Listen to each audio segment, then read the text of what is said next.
Plus de 8000 litres de vaccin Coronavac, soit l'équivalent de 14 millions de doses, ont été livrés au Brésil tôt jeudi. L'approvisionnement fait partie d'un accord signé en septembre dernier par l'État de São Paulo via l'Institut Butantan avec le laboratoire chinois Sinovac Biotech. Les substances médicales entrantes ne sont pas cependant destinées à n'être utilisées que dans l'État de São Paulo, puisqu'elles seront distribuées au niveau national dans le cadre du programme de vaccination du ministère de la Santé. Ces 14 millions de doses seront disponibles pour une utilisation au Brésil le 25 mars. Il s'agit du plus gros envoi depuis le début des livraisons.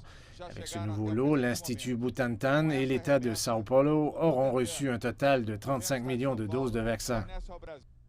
Ici, à São Paulo, la vaccination vise désormais les personnes âgées de 77 à 79 ans. Un système de service au volant a par ailleurs été mis en place pour réduire les risques de contamination. Dieu merci, c'est à mon tour d'être vacciné. J'espère qu'un jour, nous n'aurons plus besoin d'utiliser de masques.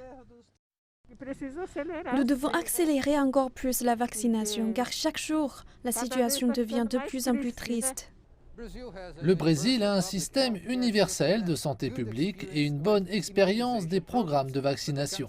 Cependant, le pays a du mal à obtenir les doses nécessaires pour poursuivre sa campagne de vaccination contre la Covid-19. Ici, la plupart des vaccinations ont jusqu'à présent impliqué le vaccin chinois Sinovac, avec Coronavac utilisé pour vacciner près de 3/4 des patients, 73,9%. Le dernier quart, 26,1%, a bénéficié du vaccin britannique Oxford AstraZeneca.